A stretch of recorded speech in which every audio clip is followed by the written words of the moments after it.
هي مع بقية الله في الأراضين روحي وأرواح العالمين لتراب مقدمه الفداء ولعنة الله على أعدائهم أجمعين من يوم ظلمهم إلى قيام يوم الدين.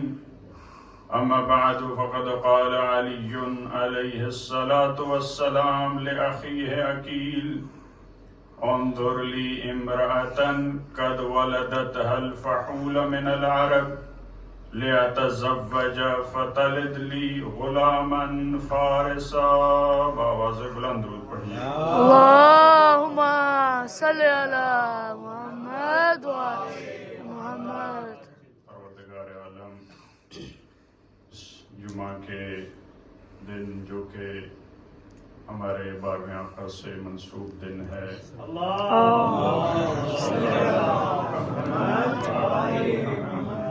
ہمارے حقیقی وارث کے ظہور میں تعجیل فرمائے، ہمیں ان کے حقیقی جان نثاروں میں اور ان کے آوان میں ہمیں شمار فرمائے.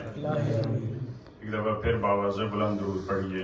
اللهم صل على محمد وعلى محمد. آج جمعہ کا دن مادر ابو الفضل العباس جناب ام البنین فاطمہ کلابیہ کی رحلت کا دن ہے. بہت ہی عظیم خاتون جس کی عظمتوں کے لیے یہی کافی ہے کہ جن کے فرزند کو قمر بنی ہاشم کہتے ہیں. جس ماں کے بیٹے کو باب الحوائج کا لقب ملے اس ماں کی کیا فضیلت ہوگی. بنی ہاشم میں اتنی بڑی شخصیات جہاں پہ سیدہ شباب اہل الجنہ موجود ہوں، وہاں پہ اگر کسی کو قمر العشیرہ اور قمر بنی ہاشم کا چاند اگر کسی کو لقب ملتا ہے تو وہ جناب ام البنین کے فرزند ہیں. لہذا بہت ہی باعظمت خاتون ہیں جناب ام البنین. ان کی عظمت کے لیے یہی کافی ہے کہ جب مولا کائنات نے اپنے بڑے بھائی جناب عقیل سے مشورہ کیا تو تاریخ میں یہ ثبت ہے کہ جب یہ مشورہ ہوا کہ مجھے شادی کرنا ہے جناب سیدہ کی شہادت کے بعد، ایسی جگہ ایسے گھرانے میں مجھے شادی کرنی ہے کہ اس خاتون کے بطن سے پروردگار عالم مجھے شجاع اور بہادر بیٹے عطا کرے. تو وہاں پہ پورے عرب میں جس گھرانے پہ جس خاندان پہ نگاہ پڑی جناب عقیل ماہر انساب کی، وہ گھرانہ جناب فاطمہ کلابیہ کا گھرانہ ہے. حالانکہ عرب معاشرے میں ایک سے ایک بڑھ کے وہاں پہ بہادر ہیں، شجاع ہیں، جنگجو ہیں، سخی ہیں، مہمان نواز ہیں، بہت بڑے فضائل کے مالک ہیں، بہت بڑے خاندان ہیں. پھر یہ روایت میں اسی تاریخ کے جملے میں موجود ہے جناب عقیل نے جناب فاطمہ کا نام بھی لیا. یعنی اتنی علم میں، تقوی میں، فضائل میں معروف شخصیت تھی اس وقت بھی کہ فقط دیکھیں جناب عقیل نے فقط یہ نہیں کہا کہ اس خاندان میں آپ شادی کریں، کیونکہ خاندان میں تو بہت ساری خواتین ہوتی ہیں. جناب عقیل سے جب مشورہ کیا مولا کائنات نے تو جناب عقیل نے اس خاندان کا پھر جناب فاطمہ کلابیہ کا نام بتایا کہ اس ہدف اور مقصد کے لیے جس کے لیے آپ شادی کرنا چاہ رہے ہیں کہ بہادر جوان جنگجو جوان جس کے بطن سے دنیا پہ تشریف لائیں، فرمایا کہ وہ اس خاندان میں فاطمہ کلابیہ ہے. یعنی یہ عالم ہے. اور آپ کو معلوم ہے کہ خاندان کی شجاعت اور شجاع خاندان یہ عرب کے لیے بہت مہم ہوتا ہے. اور اس کے نسل میں اثرات ہیں، البتہ بعض دفعہ زیادہ اثرات ہوتے ہیں، بعض دفعہ کم اثرات ہوتے ہیں۔ اور یہ آپ ذہن میں رکھیں کہ 100% ایسا نہیں ہوتا کہ اگر ایک خاندان بہادر اور اچھا سخی خاندان ہے تو اس کے سارے افراد سخی ہوں، اس طرح سے بھی نہیں ہے۔ یہ تاریخ میں بھی ایسے آپ کو ملتا ہے، اور آج کل کے ماہرین وہ بھی اس بات کو مانتے ہیں، لیکن ایک حد تک اس کا اثر ضرور ہے۔ لہذا عرب میں خاندان کی بہت ویلیو تھی، شجر نسب کی بہت ویلیو تھی۔ لہذا یہی آپ کو معلوم ہے بدر میں جب یہ ولید، عتبہ اور شیبہ جب یہ آئے مقابلے میں لشکر کفر کی طرف سے، اور رسول اللہ کو مخاطب کر کے انہوں نے کہا کہ ہمارے مقابلے کے لیے افراد بھیجیں، کیونکہ یہ بہت بڑے جنگجو تھے، بہت بڑے جنگجو تھے۔ تو رسول اللہ نے مقابلے کے لیے 3 افراد بھیجے انصار میں سے ان کے مقابلے کے لیے 3 افراد رسول اللہ نے بھیجے۔ یہ میں بتا رہا ہوں کہ ان کے لیے شجرہ اور خاندان کتنا عرب کے لیے اہم تھا۔ جب انہوں نے دیکھا کہ ہمارے مقابلے میں ہم قریش میں سے ہیں، ہم اتنے بڑے سردار ہیں، اتنے بڑے جنگجو ہیں، جب مقابلے میں دیکھا کہ انصار میں سے 3 افراد آئے، انہوں نے کہا کہ ہم نے ان سے نہیں جنگ لڑنی۔ رسول اللہ کو یہ الگ جسارت ہے، کہا کہ ہمارے مقابلے کے اخرج علینا اکفاءنا، ہمارے ہم پلہ افراد ہمارے مقابلے میں میدان میں بھیجو۔ یعنی عرب میں یہ بھی ایک انسلٹ سمجھی جاتی تھی کہ اتنے بڑے خاندان کا فرد کس سے لڑ رہا ہے، جس کا خاندان یا جس کا شجرہ وہ چھوٹا ہے۔ حالانکہ یہ اسلام میں کوئی اس طرح کا معیار نہیں ہے، اسلام نے تو ان چیزوں کو ختم کیا ہے، ذات پات کا تصور ختم کیا ہے۔ لہذا رسول اللہ کا آخری خطبہ حج پہ دیکھیں، اس میں اس پہ بہت فوکس ہے، کسی کو کسی پہ کوئی فضیلت نہیں ہے، اگر کوئی معیار ہے برتری کا وہ تقوی الہی ہے۔ لہذا وہاں پہ جب انہوں نے یہ کہا تو اب ظاہر ہے وہاں پہ اب انہی کے ذہن کے مطابق جو وہ چاہتے تھے، رسول اللہ نے وہاں پہ جناب حمزہ کو بھیجا، مولا کائنات کو بھیجا۔ دیکھیں اب کیونکہ وہ چاہ رہے تھے کہ ہمارے ہم پلہ افراد، ہم پلہ یعنی ایسے افراد آئیں جن کا بڑا خاندان ہو، شجاعت میں، شجر نسب میں، قبیلے میں، جو ہمارے ہم پلہ ہوں۔ تو وہاں پہ رسول اللہ نے کن افراد کو بھیجا؟ جب حضرت حمزہ اور مولا کائنات اور عبیدہ یہ افراد جب مقابلے میں گئے، اب وہاں پہ تاریخ میں دیکھیں، اب انہوں نے کہا کہ اب ہمارے ہم پلہ افراد آئے۔ جب ان شخصیات کو دیکھا تو اب لشکر کفر نے کہا کہ کفر کریم، اب جو ہمارے مقابلے کے آئے اب حق بنتا ہے ان سے جنگ لڑی جائے۔ یعنی اب جو مقابلے میں آئے ہیں اب واقعی یہاں پہ جنگ ہونی چاہیے۔ یعنی عرب کے لیے اتنا اہم ہوتا تھا، لہذا وہاں پہ خاندان کی بہت اہمیت ہے۔ اور اس کے اثرات بھی جیسا کہ میں نے عرض کیا، اثرات اس کے ہیں، آثار ہیں، اچھے آثار بھی ہیں، برے آثار بھی ہیں۔ اگر خاندان کے افراد، خاندان کی خواتین اگر وہ فضائل کی مالک ہوں تو آگے اولاد وہ بھی فضائل کی مالک ہوتی ہے۔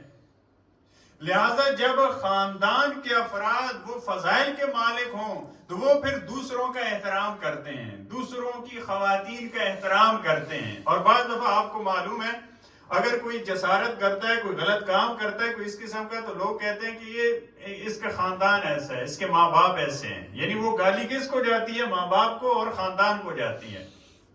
تو اگر اچھا کام کرے، لہذا اگر خاندان اچھا ہے تو آپ دیکھیں وہاں پہ فضیلتیں ہیں۔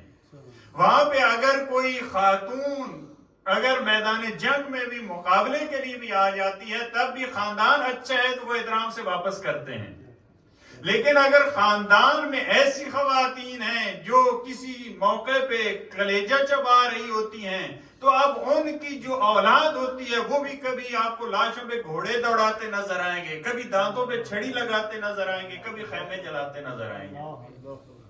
یعنی خاندان کا اتنا اثر ہے۔ جب اہل البیت اور بنی ہاشم کا یہ گھرانہ جو پاک اور مقدس گھرانہ ہے، اس میں دیکھیں جب فضائل ہیں تو یہ فضائل آگے اولاد میں منتقل ہوتے ہیں۔ لیکن وہاں پہ جو رذائل ہیں، جو بری صفات ہیں، وہ اگر ہیں خاندان میں، وہ بڑوں میں، کیونکہ اس کا اثر ہوتا ہے۔ اور یہاں پہ دیکھیں جو پرانا زمانہ تھا عرب کا معاشرہ، اس میں خاندان کا، ماں باپ کا سب سے زیادہ اثر اپنی اولاد پہ ہوتا تھا۔ آج ایسا نہیں رہا۔ آج ہمارا جو ماحول ہے یہاں پہ بچہ ہوتا ہے ماں باپ کے پاس، گھر میں ہوتا ہے، لیکن اس کی تربیت کون کر رہا ہوتا ہے؟ موبائل اس کی تربیت کر رہا ہوتا ہے۔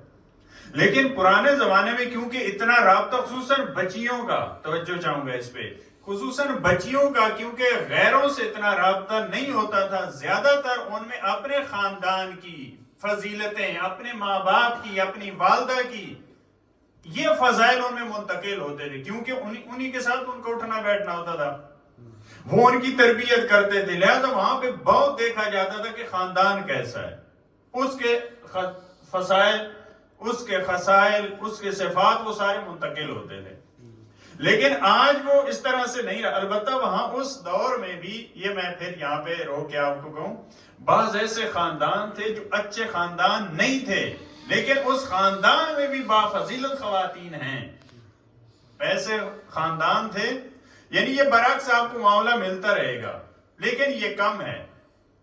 ام حبیبہ رسول اللہ کی زوجہ، یہ ابو سفیان کی بیٹی ہیں، توجہ چاہوں گا، ابو سفیان کی بیٹی ہیں، لیکن جب مدینہ میں آیا ابو سفیان، اس وقت اسلام قبول نہیں کیا، بیٹی ہیں سگی، لیکن زوجہ رسول ہیں۔ جب یہ رسول اللہ کے بستر پہ بیٹھنا چاہا تو کہا کہ مشرک اللہ کے رسول کے بستر پہ نہیں بیٹھ سکتا۔ دیکھیں خاندان کیا ہے۔ محمد بن ابی بکر کو مولا کائنات نے اپنا بیٹا کہا ہے۔ دیکھیں بعض دفعہ خاندان کہاں پہ ہوتے ہیں، لیکن ان میں جو قرآن کریم نے یہ کہا ہے کہ مردوں سے زندہ، زندوں سے مردہ، ایک تو یہ ظاہری حساب سے اس کی تفسیر ہے، اس کی ایک تفسیر یہ ہے کہ بعض دفعہ مردہ ماں باپ ہوتے ہیں اخلاقی حوالے سے، عقائد کے حوالے سے، تربیت کے حوالے سے، ان سے زندہ پیدا ہوتے ہیں، یعنی اولاد ایسی ہوتی ہے جو دین کی محافظ ہوتی ہے۔ ایسے ماں باپ ہیں جو مردہ ہیں، یعنی جو خدا سے دور ہیں، جو امام وقت کے دشمن ہیں، لیکن ان کی اولاد کیا، وہ امام وقت کے لیے اپنی جان دے رہی ہے۔ یہ مردہ سے زندہ ہیں، اور بعض زندہ ہوتے ہیں، ان کے ماں باپ فضائل کے مالک ہوتے ہیں، لیکن ان کی اولاد کیا، امام وقت کے مقابلے میں آ جاتی ہے۔ لہذا زندہ سے مردہ، مردہ سے زندہ، یہ سلسلہ چلتا ہے۔ تو خاندان کی بہت اس وقت اس کا ایک اثر ہوتا تھا، اس کا چرچا ہوتا تھا۔ تو جب مولا کائنات نے یہ جناب عقیل کے سامنے یہ بات رکھی، اللہ اس میں بھی ہمارے لیے، ہماری جو تربیت ہے، ہمیں جو سبق لینا ہے، اس کے 10 پہلو اس میں بھی موجود ہیں۔ دیکھیں کہ مولا کائنات اتنی فضیلتوں کے مالک، جو خود باب العلم ہیں، جو خود یہ فرماتے تھے سلونی سلونی قبل ان تفقدونی، مجھ سے سوال کرو، مجھ سے سوال کرو قبل اس کے کہ میں تم سے چلا جاؤں، میں آسمان کے راستے زمین سے زیادہ جانتا ہوں۔ وہ مولا کہاں پہ مشورہ کر رہے ہیں؟ اپنے بھائی عقیل سے مشورہ کر رہے ہیں۔ کیا مولا کو انصاب کا پتہ نہیں ہے؟ مولا کو خود شجروں کا پتہ ہے، مولا کو خود ہر ایک کے شجرے کا پتہ ہے۔ جب امام وقت کو پتہ نہیں ہوگا تو کس کو پتہ ہوگا؟ وہ جو واقعہ مشہور ہے، انہی کے فرزند امام سجاد علیہ السلام جب دمشق میں،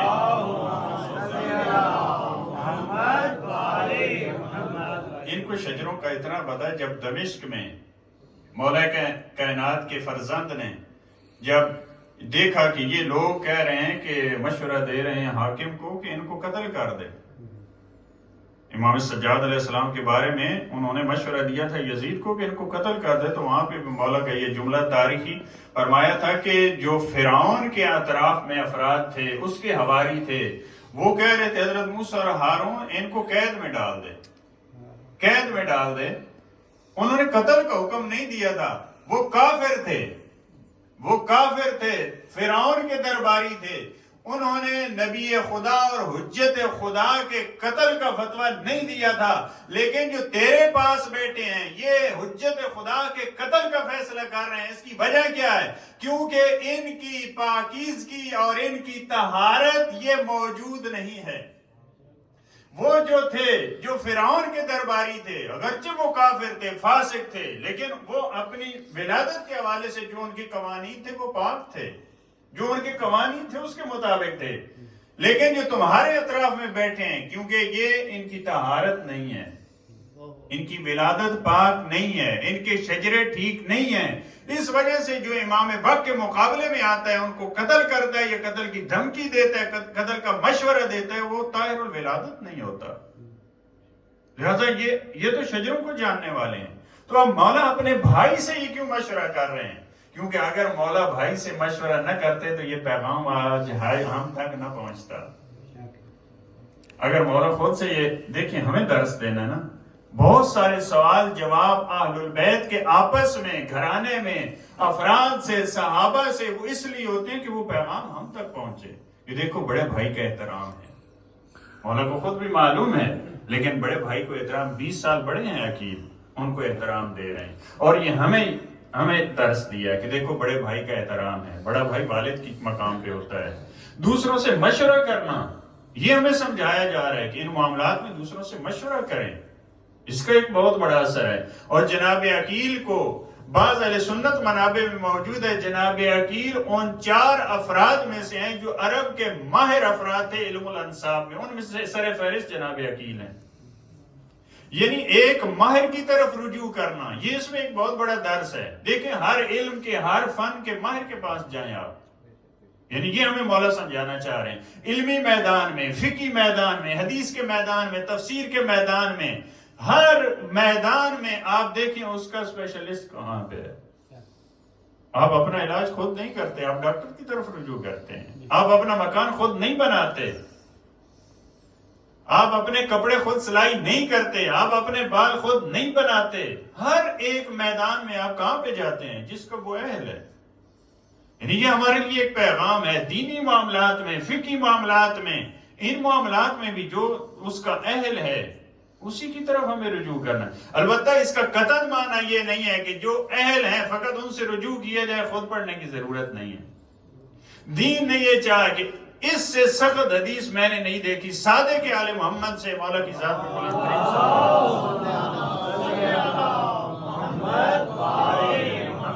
الکافی کی حدیث، اس سے سخت حدیث میں نے اپنے مطالعے میں نہیں دیکھی۔ مولا فرما رہے ہیں کہ میں اپنے صحابہ کے بارے میں، اپنے شاگردوں کے بارے میں، مجھے پسند ہے ان کو تعلیم دی جائے اور اسی وجہ سے ان کے سروں پہ کوڑے مارے جائیں۔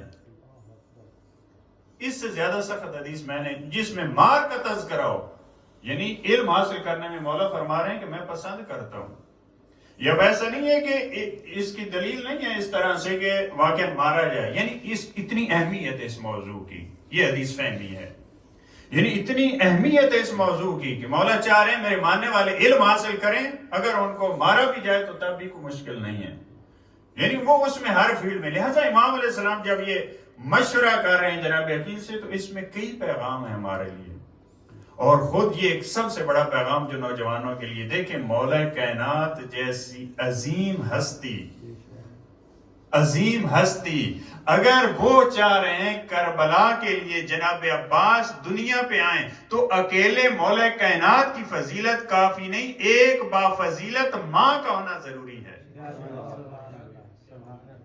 یعنی اگرچہ مولا کائنات میں کوئی ہے ایسی فضیلت جو مولا میں نہ ہو، لیکن مولا کائنات بھی چاہ رہے ہیں کہ کربلا کے جو کام آئے گا، جو امام وقت پہ اپنی جان کو قربان کرے گا، ایسی ہستی جس کے لیے مظلوم کربلا یہ کہیں ارکب بنفسی انتا، پوری دنیا جس پہ قربان ہوتی ہے وہ مظلوم کربلا ہیں، مظلوم کربلا جس پہ قربان ہو رہے ہیں وہ جناب عباس ہیں۔ ارکب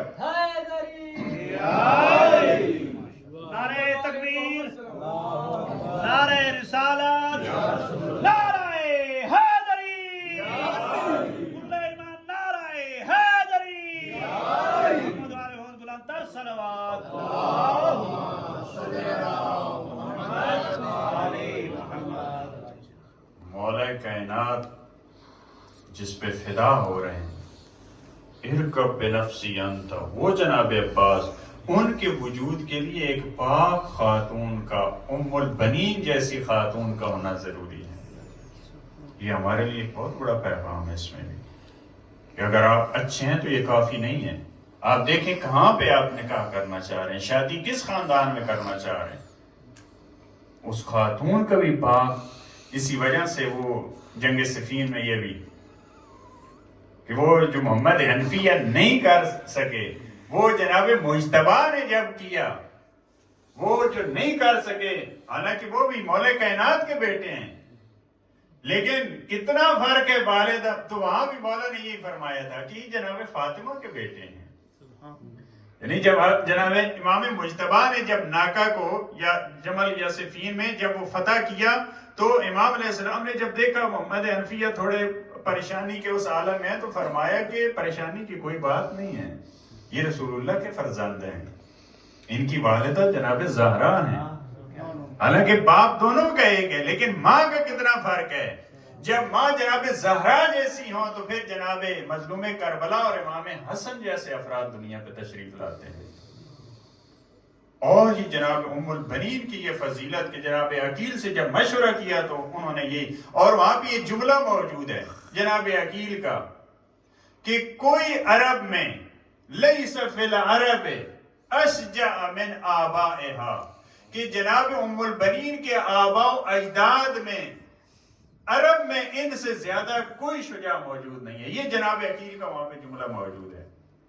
اب یہاں پہ البتہ اس بات کی طرف متوجہ رہنا ہمیں کہ جب یہ جناب عقیل کہہ رہے ہیں کہ جناب ام البنین کے خاندان سے بڑا شجاع کوئی نہیں، تو مولا کائنات کے خاندان مراد نہیں ہے، کیونکہ یہ تو خود شجاع خاندان ہے۔ یہ پوچھ رہے ہیں تو اب جواب دیا جا رہا ہے، یعنی جو دوسرے ان کے علاوہ جو خاندان ہیں، تو جناب عباس وہ ہستی ہیں، دیکھیں جناب عباس وہ ہستی ہیں، جناب ام البنین کے خاندان میں بعد میں یہ لکھا ہے کہ جو ان کے آباء و اجداد میں عامر ہیں، ان کا لقب تھا ملاعب الاسنہ، نیزوں سے کھیلنے والا، یعنی میدان جنگ اور یہ نیزے ان کے کھیل تھا ان کے لیے۔ وہ ایسا نہیں تھا کہ نیزوں کو دیکھ کے ڈر جائیں، تلواروں کو دیکھ کے بھاگ جائیں، ان کے لیے یہ کھیل تھا۔ اسی وجہ سے جناب عباس وہ ہستی ہیں جن میں علوی شجاعت بھی موجود ہے، عامری شجاعت بھی موجود ہے، دو شجاعت جن میں، یعنی دونوں بہادر خاندانوں کی جن میں شجاعتیں اکٹھی ہو جائیں وہ جناب عباس ہیں۔ لہذا جناب ام البنین کا یہ خاندان ہے۔ بعد میں یہ لکھا عامر بن طفیل، یہ بھی جناب ام البنین کے آباء و اجداد میں سے ہیں، ننیال میں۔ کہا کہ کیسر روم کو جب پتہ چلتا تھا کہ یہ فرد جو میرے پاس آیا ہے اس کا جناب عامر بن طفیل سے کچھ رابطہ اور نسبت ہے، ان سے تعلق ہے، تو اس کا احترام کیا کرتا تھا، یعنی اس مرتبہ کا یہ خاندان ہے۔ لہذا جب جناب عقیل نے یہ مشورہ دیا تو مولا کائنات نے جناب عقیل کو خواستگاری کے لیے بھیجا۔ یہ ایک اور پیغام ہے، کسی نبی نے، کسی ولی نے جو میرا ناقص مطالعہ خود خواستگاری کسی خاتون سے نہیں کی۔ یہ ہمارے لیے پیغام ہے، یہ حیا اور عفت کے قریب ہے۔ ایک بھائی کو، بہن کو کسی نہ کسی رابطے کو بھیجا ہے، لہذا یہ آج کل جو ڈائریکٹ ہے یہ بہت اس میں نقصانات ہیں۔ لہذا مولا کائنات جیسی ہستی وہاں پہ اپنے بھائی عقیل کو بھیجا ہے، اور جناب عقیل آئے۔ یہ اب خاندان کی فضیلت یہاں سے پتہ چلتی ہے۔ جناب عقیل جب آئے ہیں جناب حزام کے پاس، فاطمہ بنت حزام جو ان کے والد ہیں، جناب عباس کے جو نانا ہیں، ان کا نام کیا ہے؟ حزام۔ جب ان کے پاس آئے ہیں تو تاریخ میں یہ لکھا چوتھے دن جناب حزام نے جناب عقیل سے پوچھا کس ہدف اور مقصد کے لیے آئے ہیں۔ 3 دن ان کی کیا کی؟ مہمان نوازی کی۔ پہلے دن کھانا، دوسرے دن، تیسرے دن، یعنی یہ عرب کے بعض قبائل تھے 3 دن کھانا کھلا کے اس سے پہلے سوال کرنا ان کی توہین شمار ہوتا تھا۔ 3 دن کھانا کھلائیں اس کے بعد، یعنی جو اسلام نے بھی کہا کہ 3 دن آپ کے یہاں جو آئے وہ مہمان ہیں۔ ہمارے لیے پھر اب لوگ کہتے ہیں کہ مولانا سخت باتیں کہتے ہیں، ہم تو پہلے دن ہی دروازے پہ پوچھتے ہیں کیا کام ہے، کیا کام ہے۔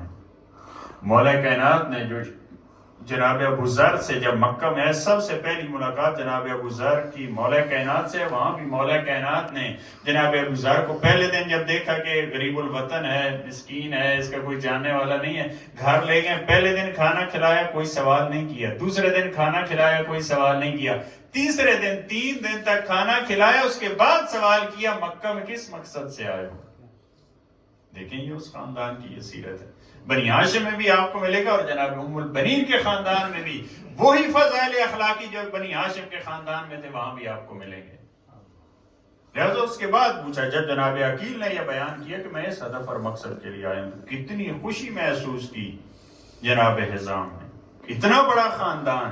لیکن ایک اور میسج جناب حزام نے، حالانکہ عرب کا معاشرہ آپ کے سامنے، اس کے حالات، خاتون کا، بیٹی کا وہاں پہ مقام کیا تھا، لیکن اس معاشرے میں اس مرتبہ دیکھیں اس خاندان کا، اس کے باوجود مورخین نے لکھا جناب حزام نے کہا میں اپنی بیٹی سے مشورہ کر کے بتاؤں گا۔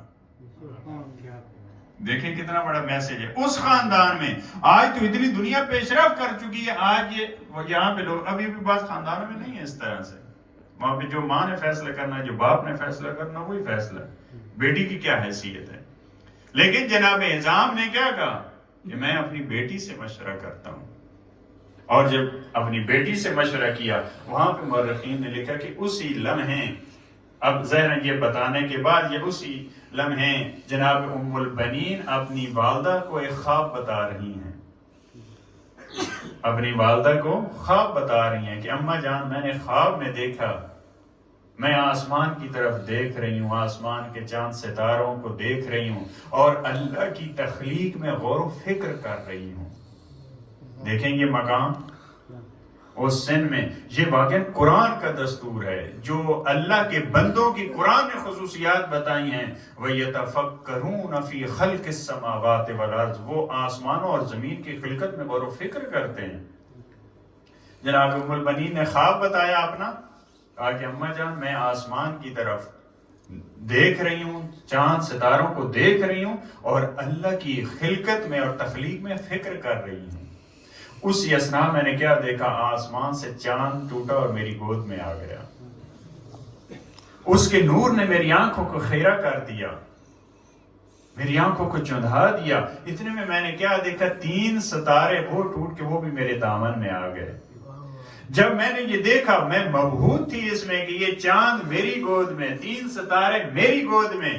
اسی اثناء ایک ہاتف نے، ایک غیب سے آواز دینے والے نے یہ مجھے آواز دے کے کہا، فاطمہ بشرا کے، اے فاطمہ تجھے بشارت ہو، ثلاثۃ انجم الظاہر القمر، تجھے 3 ستاروں کی اور ایک چاند کی بشارت ہو۔ اماں جان میرے اس خواب کی تعبیر کیا ہے، اس کی تعبیر کیا ہے؟ میں نے دیکھا میری گود میں ایک چاند اور 3 ستارے ہیں، تو وہاں پہ خود تعبیر، جناب عقیل جب یہ رشتہ لے کے آئے ہیں تو وہاں پہ تعبیر موجود ہے۔ اسی وجہ سے شاید جناب عباس کو کہا جاتا ہے قمر بنی ہاشم، جناب عباس قمر بنی ہاشم ہے۔ یہ جناب ام البنین نے دیکھیں، بعض خواب یہ حجت نہیں ہوتے آج کل کے، جو ہر فرد نے خواب دیکھا اس پہ عمل کرنا ضروری نہیں ہوتا، لیکن بعض افراد کے جو خواب ہیں وہ رؤیا صادقہ ہوتے ہیں، وہ سچے خواب ہوتے ہیں، جیسے وہ خواب دیکھتے ہیں ایسے ہی ہوتا ہے۔ یہ پروردگار عالم بعض افراد کو ان کی فطرت کی پاکیزگی کی وجہ سے ان کو یہ طاقت دیتا ہے، وہ آئندہ دیکھ رہے ہوتے ہیں، وہ مستقبل دیکھ رہے ہوتے ہیں، جو چند مہینے چند سال بعد ہونا ہوتا ہے وہ دیکھ رہے ہوتے ہیں۔ اور رسول اللہ کے زمانے میں تو یہ خواب، اب ہم سمجھتے ہیں کہ خواب اس کی کوئی حیثیت نہیں ہے، کوئی ویلیو نہیں ہے۔ بعض علماء ہمارے اساتذہ نے کہا کہ رسول اللہ اپنے صحابہ سے پوچھتے تھے کہ آج تم سوئے خواب میں تم نے کیا دیکھا۔ ہمارے استاد کا کہنا یہ ہے کہ رسول اللہ کے جو قریبی ساتھی تھے ان کا سونا کلاس تھی، ایک درس کی کلاس تھی، یعنی جب سو کے اٹھتے تھے تو وہاں پوچھا جاتا تھا افراد سے کہ آپ نے کیا دیکھا۔ یعنی دیکھیں وہ اتنی، جب انسان کی طہارت قلبی ہوتی ہے، پاکیزگی ہوتی ہے، تو پروردگار عالم اس کو ایسی چیزیں دکھاتا ہے۔ لہذا جناب، اور بعض میں نے ایک مرجع سے سنا، ایک عظیم سے، کہ جناب ام البنین، ان کی ذات پہ بلند ترین صلوات،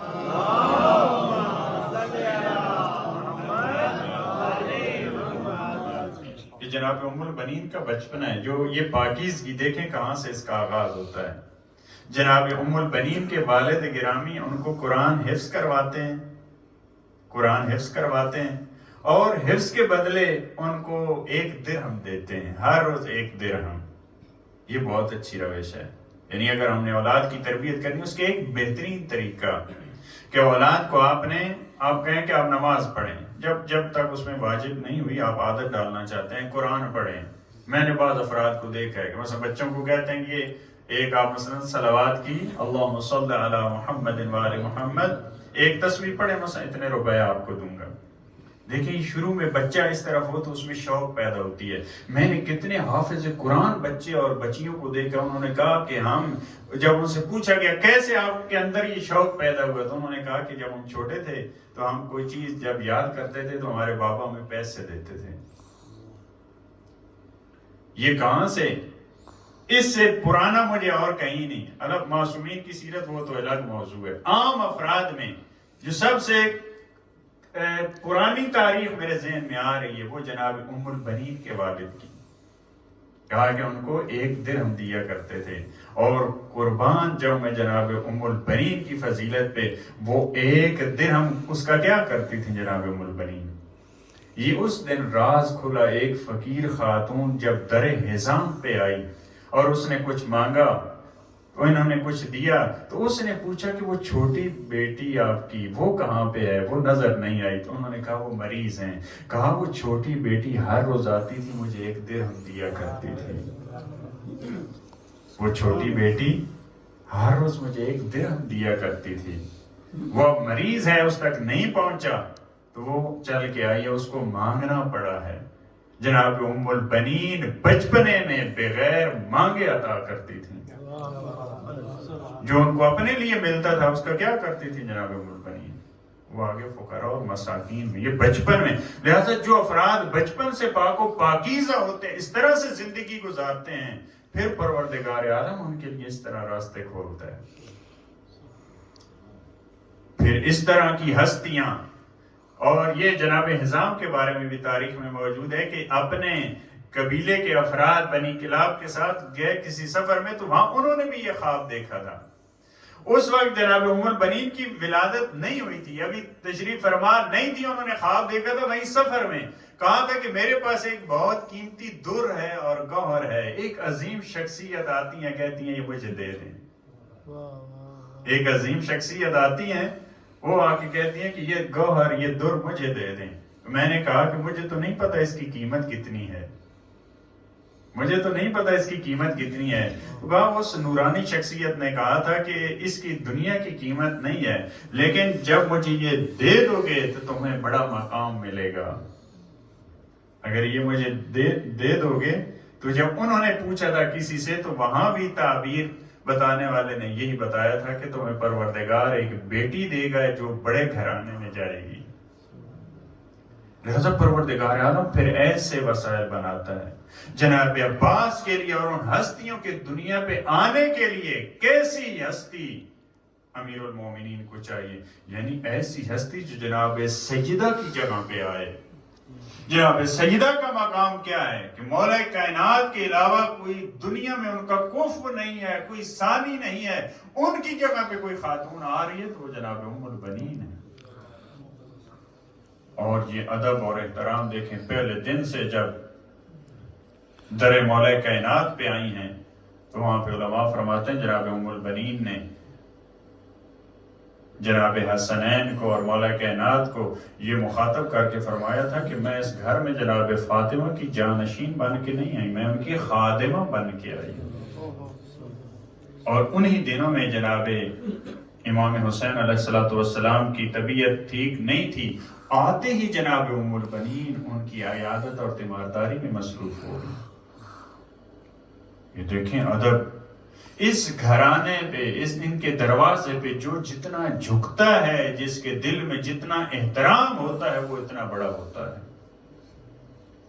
وہ اتنا بڑا ہوتا ہے. لہذا جب جناب ام البنین نے دیکھا کہ جب مولا کائنات مجھے فاطمہ، کیونکہ آپ کا نام فاطمہ ہے، فاطمہ کہہ کے مجھے پکارتے ہیں تو کہا اے علی آپ مجھے فاطمہ کہہ کے نہ پکاریے، آپ مجھے ام البنین کہہ کے پکاریے. کیونکہ میں نے دیکھا ہے جب آپ مجھے اس نام سے پکارتے ہیں تو جناب حسنین اور جناب زینب و کلثوم ان کے چہرے کی رنگت تبدیل ہو جاتی ہے، ان کو اپنی ماں یاد آتی ہے. یعنی دیکھیں ادب اور احترام کا یہ انداز ہے. انہوں نے یہ تب کہا ہے، اگر محسوس کیا ہے انہوں نے محسوس کیا ہے کہ اس نام سے، اگرچہ ان کا اپنا نام ہے، لیکن کیونکہ بچوں کو ماں کی یاد اور وہ مصائب تازہ ہو جاتے ہیں، لہذا آپ مجھے فاطمہ کہہ کر نہ پکاریے، آپ مجھے ام البنین کہہ کے پکاریے۔ یہ ادب جب اتنا اس حد پہ آتا ہے، اس مرحلے پہ آتا ہے، تب ہی تو جناب عباس پھر یا سیدی یا مولا یہ کہہ کے پکارتے ہیں۔ پھر ان کا بھی انداز یہی ہے، جب والدہ کی تربیت ایسی ہے تو پھر وہی اولاد میں منتقل ہوتی ہے۔ پھر جناب عباس بھی اگرچہ بھائی ہیں، لیکن ان کے پکارنے کا انداز کیا ہے؟ پھر یا سیدی یا مولا۔ اس طرح یہ ادب میں شجاعت اور جناب ام البنین کا صبر اور حوصلہ، یہ واحد ہستی ہیں کربلا میں جن کے 4 فرزند مظلوم کربلا پہ انہوں نے اپنی جانیں دی ہیں۔ دیکھیں بعض افراد، بعض خواتین، بعض خاندان ایسے ہوتے ہیں جو اگر ان کی کئی اولادیں ہیں تو وہ ممکن ہے ایک بیٹا وہ دین کے لیے فدا کر دے، ایک بیٹا، یا اگر 3-4 بیٹے ہیں تو ممکن ہے 2 فدا کر دیں، لیکن ان کی کوشش ہوتی ہے کہ ایک بیٹا کم از کم وہ رہے جو ہمارا سہارا بنے۔ والدین کی تو یہ خواہش ہوتی ہے کہ ہمارے بیٹے بڑے ہوں، جب ہم بوڑھے ہو جائیں گے تو ہمارا سہارا بنے، ہمیں سنبھالیں۔ لیکن جناب ام البنین نے یہ فکر نہیں کی۔ ان کا کیا تھا ہدف اور مقصد؟ کیا تھا؟ یہ 4 بیٹے مظلوم کربلا پہ فدا ہوں۔ لہذا نکلتے وقت جب مدینہ سے یہ قافلہ نکل رہا تھا، اور یہ منظر آسان منظر نہیں ہے، مدینہ سے جناب ام البنین 4 بیٹوں کو الوداع کر رہی ہیں، اور ایک صبر اور حوصلے کا پہاڑ اس طرح سے کھڑی ہیں۔ کہیں پہ یہ نہیں ملتا جناب ام البنین نے مظلوم کربلا سے کہا کہ آپ کربلا میں نہ جائیے۔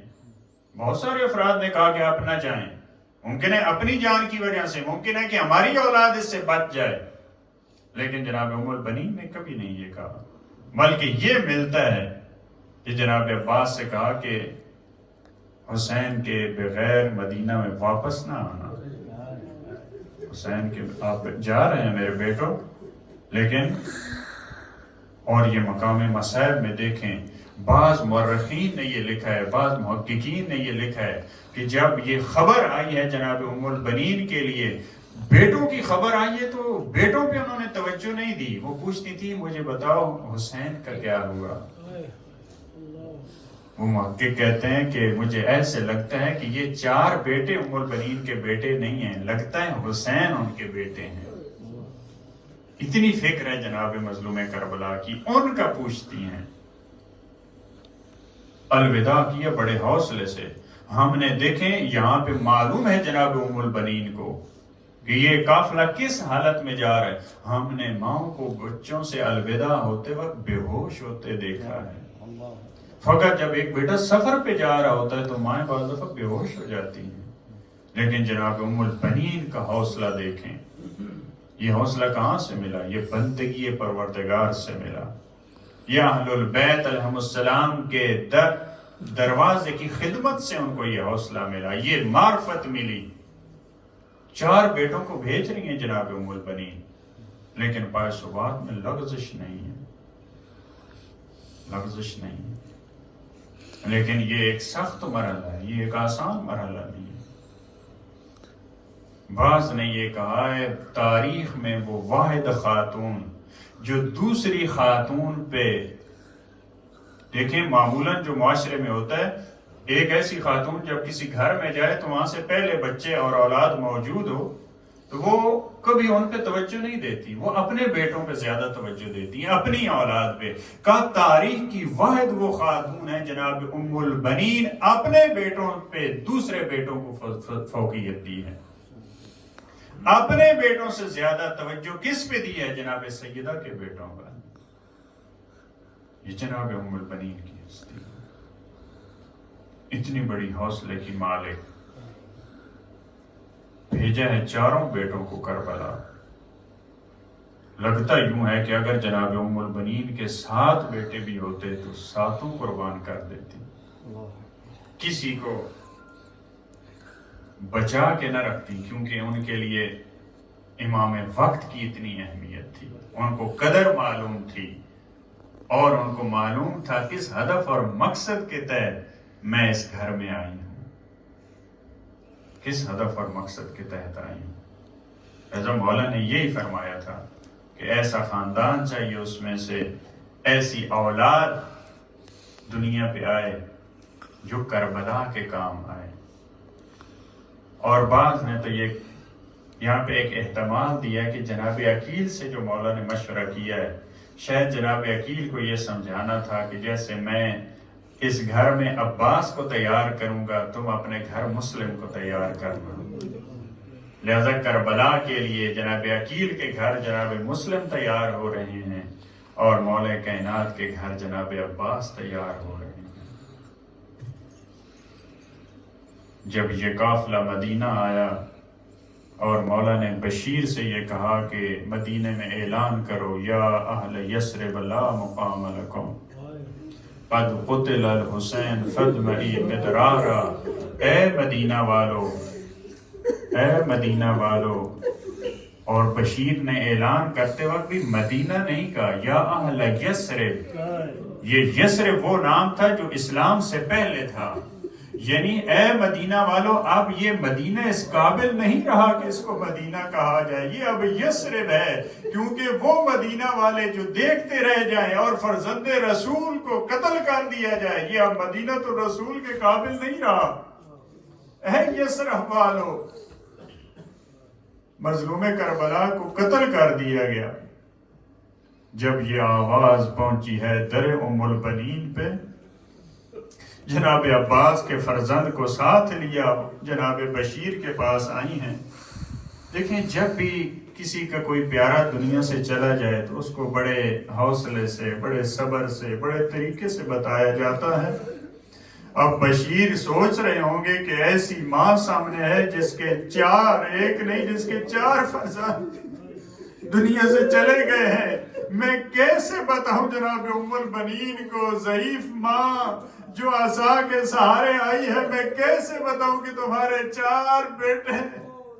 جناب بشیر ایک بیٹے کا بتاتے ہیں، جناب ام البنین کہتی ہے مجھے حسین کا بتاؤ، دوسرے بیٹے کا بتایا، کہا مجھے حسین کا بتاؤ، تیسرے بیٹے کا بتایا، مجھے حسین کا بتاؤ، چوتھے بیٹے کا جناب ام البنین نے جب 4 بیٹوں کا سن لیا تو زبان پہ یہی جملہ تھا، اولادی وکل من تحت الخضراء فداء لأبی عبداللہ الحسین، میری ساری اولاد اور آسمان کے نیچے جتنی مخلوق ہے یہ ساری قربان ہو جائے مظلوم کربلا پر۔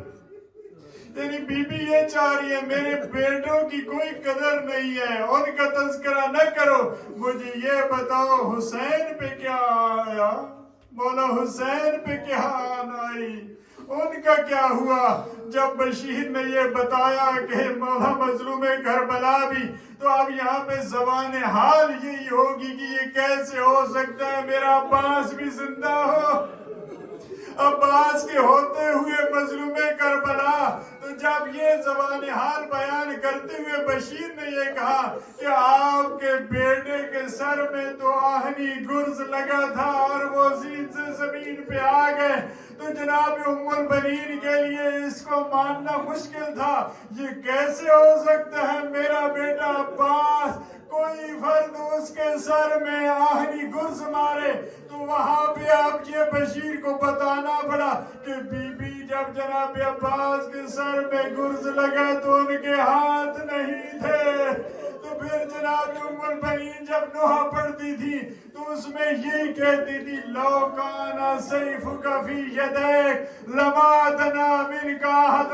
اے عباس مجھے معلوم ہے تو کتنا بڑا شجاع تھا، اگر تلوار تیرے ہاتھ میں ہوتی تو کوئی بہادر تیرے قریب نہیں آ سکتا تھا۔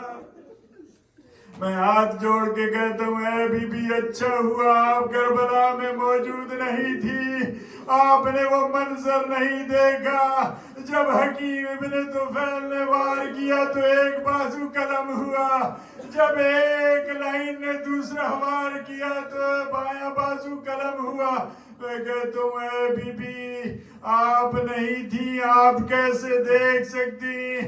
جب ایک ظالم نے تیر چلایا مولا عباس کی آنکھ میں لگا تو مولا خود یہ فرماتے ہیں ایک عالم کو خواب میں ملے مولا، تو جب اس نے کہا کہ مولا یہ واقعاً تیر آپ کی آنکھ میں لگا تو مولا نے کہا ہاں میری سب سے بڑی مصیبت یہی ہے، جب تیر میری آنکھ میں لگا تو میں نکالنے کا ارادہ کیا تو میں نے دیکھا میرے ہاتھ تو نہیں ہے، میں نے سر کو جھٹکا دیا وہ تیر نہیں نکلا، میں نے اپنے زانوؤں کے سہارے سے اس تیر کو نکالا، اتنے میں ایک آہنی گرز میرے سر میں لگا، میں زین پہ سنبھل نہ سکا۔ اے بی بی بس آخری جملہ، اے بی بی آپ جب بیٹوں کی خبر دی تو آپ بار بار پوچھ رہی ہیں مظلوم کربلا کا کیا ہوا؟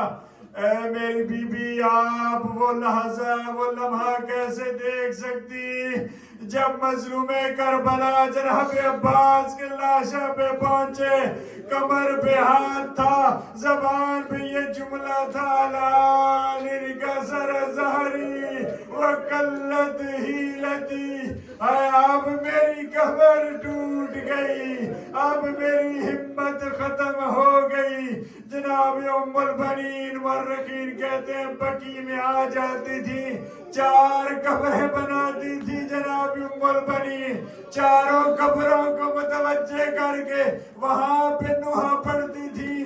جب مولا کائنات کے گھر آئیں تو یہ جملہ تھا مجھے فاطمہ نے کہنا، جب 4 بیٹوں کی شہادت کا سنا اب زبان بھی یہ جملہ تھا مجھے ام البنین نے کہنا، اب میں اس وقت ام البنین تھی جب میرے 4 بیٹے تھے، اب جب میرے عباس نہیں رہے، میرے بیٹے نہیں رہے، مجھے ام البنین بھی نہ کہنا۔